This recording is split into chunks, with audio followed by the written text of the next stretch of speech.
अस्सलाम वालेकुम टॉरियंस, मैं हारिस अज़मी प्रोफेशनल एस्ट्रोलॉजर आपकी खिदमत में हाज़िर हूँ इस हफ्ते की एस्ट्रोलॉजिकल रिसर्चेस के साथ।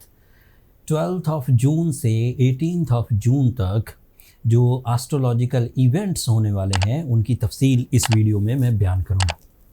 जो मेजर चेंज आने वाली है टॉरियंस के लिए वो सैटर्न से रिलेटेड है।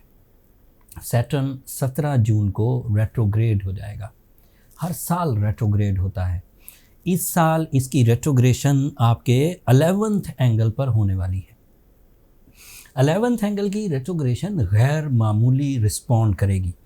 11th एंगल पर सैटर्न आपके लिए फेवरेबल था, ऐसी फेवर्स दे रहा था जिन फेवर्स को आप टीम वर्क के तौर पर यूज़ कर सकते थे।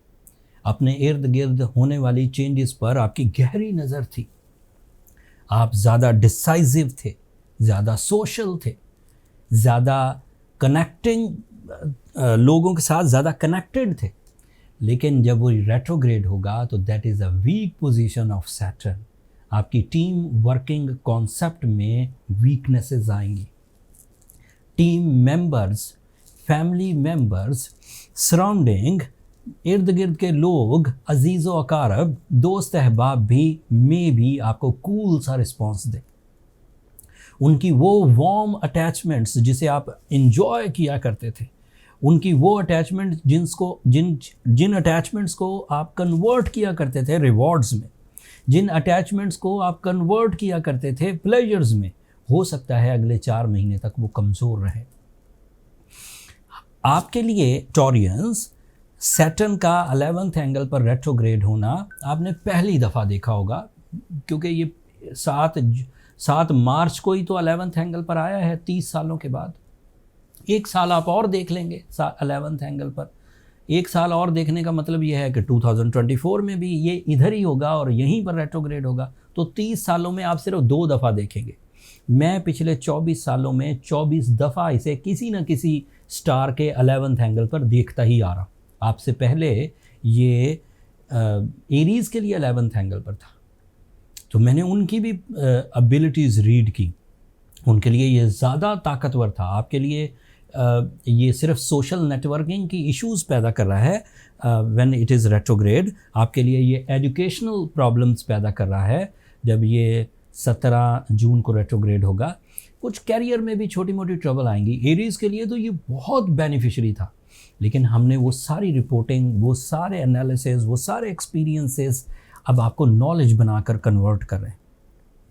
आपके लिए 11th एंगल पर सैटर्न का रेट्रोग्रेड होना 4 महीने का बैड पैच लाएगा, स्टार्टेड फ्रॉम 17 जून। 4 नवंबर को मैं खुद ही आपके लिए खुशखबरियाँ बयान कर रहा हूँ, क्योंकि उस वक्त नेचर रूल्स के मुताबिक आपको दोबारा सपोर्ट करना शुरू कर देगी। Again you will be on track. ऐसा नहीं है कि सारा ही सोलर सिस्टम इसे एक सैटर्न पर डिपेंड करता है, अदरवाइज चीज़ें बहुत अच्छी हैं आपके लिए, बहुत फेवरेबल है। आपका रूलिंग प्लैनेट, सन, वीनस, मरकरी, बहुत चीज़ें अच्छी। लेकिन सैटर्न की रेट्रोग्रेशन को आप इग्नोर नहीं कर सकते। इससे आपके एफर्ट्स इंक्रीज हो जाएंगे। जिन वीकनेसेस के साथ ही आप ज़िंदगी गुजारा करते थे एंड ज़िंदगी को धक्का भी दे लेते थे, पॉजिटिवली सही चला लेते थे, अब नहीं चला पाएंगे। अब आपको उन वीकनेसेस को रिपेयर करना होगा। आपकी खुद की क्वालिटीज़, आपकी खुद की माइंड स्किल्स, आपकी खुद की जज्बाती कैफियत इस बात पर एम्फेसाइज करेंगी कि इस वीकनेस को रिपेयर करो, इस वीकनेस को हमारी ज़ात से दूर करो, एंड वो आपको करना होगा। अगर आप करेंगे तो दैट मीन्स कि आपने इन 4 महीनों में भी पॉजिटिविटी जनरेट कर ली। दैट मीन्स कि रेट्रोग्रेशन ऑफ सैटर्न सीजन में भी आपने कुछ ग्रैब कर लिया। अगर आप इस वक्त अपने रिलेशंस बचा गए, इस वक्त अपनी टीम एक्टिविटीज़ को बचा गए, इस वक्त अपने सोशल कनेक्शंस को बचा गए, तो then you are a successful story. आपने कुछ बड़ा कर दिखाया है। अमूमी तौर पर ऐसा होता नहीं, टीम तितर बितर हो जाती है। रिलेशंस में कोलिजन्स आते हैं, इमोशनल सिकनेसेस आती है, ओवर थिंकिंग प्रोड्यूस होती है। बट आफ्टर 4 नवंबर ये चीज़ें रिपेयर हो जाएंगी। लेकिन फिलहाल ये चीज़ें सामने हैं। जो अच्छी खबरें हैं उनमें वीनस आपके 4th एंगल पर, that is your ruling planet. Venus अगर 4th एंगल पर हो तो कंफर्ट ऑफ लाइफ मिलता है, पीस एंड प्लेजर्स मिलते हैं, अटैचमेंट्स एंड रिलेशंस बनते हैं, पब्लिक इमेज अच्छा होता है, पीस ऑफ माइंड, नए कामों की तरफ जिद्दत दिलाता है। बट सैटर्न को कट करके, सैटर्न को रिपेल करके फिर ये चीज़ें मिलेंगी, अदरवाइज सैटर्न हावी है वीनस।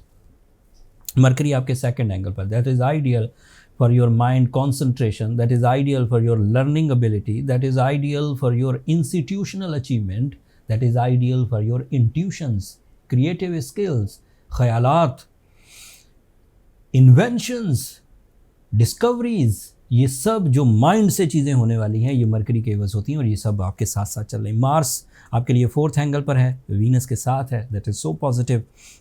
मार्स आपके लिए बुराई को, बुरी आदतों को, बुरी सोचों को रोकने में मदद देता है। अगर आप रोकना चाहें तो आपको मदद मिलेगी। सूरज इस वक्त सेकंड एंगल पर है, इस हफ्ते आखिरी है उसका सेकंड एंगल पर, 20 जून को उसने आपके फोर्थ एंगल पर चले जाना है, वो उसकी ताकतवर पोजीशन है। 19 जून को नया चांद हो जाएगा, जिलहज के बड़े 10 दिन शुरू हो जाएंगे, एंड नो डाउट कि वो आपके लिए स्पिरिचुअल इवेंट भी बनेगा। अगले हफ्ते ये 2 इवेंट आने वाले थे, ये अगले हफ्ते की वीडियो में एग्जिस्ट करते हैं, बट मे बी मैं अगले हफ्ते वीडियो आपको ना दे सकूं। मैं ट्राई करूंगा बट मे बी ना दे सकूं, कुछ निजी मसरूफियात हैं अगले हफ्ते, बट मेरी हत्तुल इम्कान कोशिश होगी कि वीडियो टाइमली आपको दे दूं। जुपिटर आपके फर्स्ट एंगल पर है, this is so positive for your lucky factor, this is so positive for your general knowledge, this is positive for your peace and performances, this is best for your career based on knowledge, career based on efforts नहीं। जो लोग जिस्मानी मुशक्क़त वाले career में हैं उनके लिए Jupiter favourable नहीं होता, लेकिन जो नॉलेज बेस्ड कैरियर परफॉर्म करते हैं, मतलब उन्होंने कोई चीज़ सीखनी है, कोई चीज़ पढ़नी है, कोई चीज़ कन्वे करनी है, कोई चीज़ लिखना है, तो वो उनको फेवर देंगी। सो ओवरऑल देखा जाए तो आउट ऑफ 7 ऑब्जेक्ट्स 6 ऑब्जेक्ट्स आपके लिए फेवरेबल हैं। तो मिकदार में एंड लाइफ फील्ड्स में इनका इन्फ्लुएंस ज़्यादा है, बट सैटर्न को इग्नोर नहीं किया जा सकता क्योंकि वो 4 महीने रहेगा। ये कोई भी प्लैनेट 4 महीने लगातार नहीं चलेगा। वीनस 20-22 दिन बाद हट जाएगा, सूरज 30 दिन बाद हट जाएगा, मार्स 60 दिन बाद, 40-50 दिन बाद हट जाएगा, मरकरी और कुछ 25 दिनों बाद हट जाएगा। सब चीज़ें डिफरेंट हो जाएंगी, बट सैटर्न अब लगातार 4 महीने रेट्रोग्रेड रहेगा। उसकी कॉन्सेंट्रेशन आपको तंग करेगी, उसकी तवालत, उसका तूल जो है वो आपको तंग करेगा, इसलिए उसको ओवरकम कर देना ही बेहतर है। बाय एस्ट्रोलॉजिकल रूल्स अगर आपको 17 मई के बाद ज़्यादा इरिटेशंस हों, एंगर फिट्स आएँ, ड्राई नेचर हो, नॉन रोमांटिक हो, नॉन डिसाइसिव हो, अनकॉन्फिडेंट हो, सिकनेस आए, सेंसिटिविटीज़ आए, ओवर थिंकिंग आए, तो फिर आपको एमरल्ड पहनना चाहिए। By astrological rules and principles emerald की फ्रेंडली रेडिएशन काफ़ी है टॉरियंस के लिए to recover the negativity of Saturn. साथ में सूर्य शम्स पढ़ी जाए 5 times in a day, that is more than enough, and इसे रूटीन बना ली जाए 4 महीनों तक अगर गाहे बगाहे पढ़ते रहें तो ये अच्छे रिजल्ट्स देती है।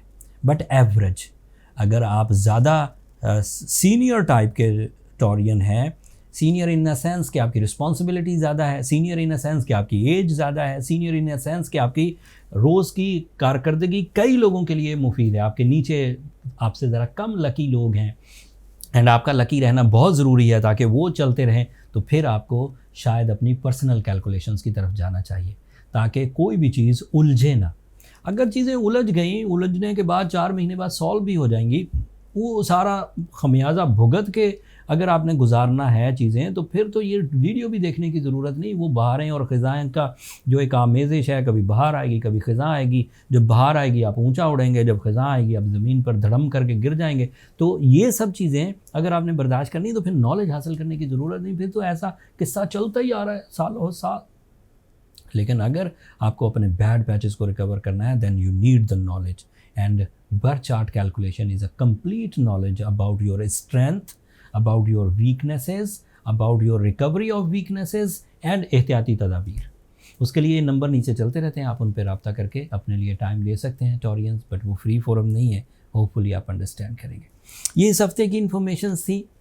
होपफुली इन इन्फॉर्मेशन से आप सैटर्न को टैकल करना सीख जाएंगे एंड उसको इतना आप सॉफ्ट टारगेट नहीं बनेंगे कि वो आपको बिल्कुल ही रद्द करके रख दे, एंड आप उसको रिकवर करने की कोशिश करेंगे। अगर इस नॉलेज ने आपकी ज़िंदगी में इतना सा भी इस्तेहकाम ला दिया तो मैं समझूंगा मेरे जुमले, मेरी रिसर्चेस, मेरी ये वीडियो सही जगह पहुंच गई। एंड ये भी दरख्वास्त करूंगा कि अपनी दुआओं में मुझे और मेरी टीम को ज़रूर याद रखिएगा। मैं हमेशा ही कहता हूँ, आप लोगों की दुआएं न सिर्फ मेरे लिए इस दुनिया का बल्कि आखिरत का सबसे कीमती सरमाया है। चैनल को सब्सक्राइब करना भी मत भूलिएगा टोरियंस। आप लोगों की सब्सक्रिप्शन हमारी हौसला अफजाई की वजह बनती है। अगले हफ्ते कोशिश करूँगा, बट अगले हफ्ते तक के लिए मुझे इजाज़त। अल्लाह ने के बाद।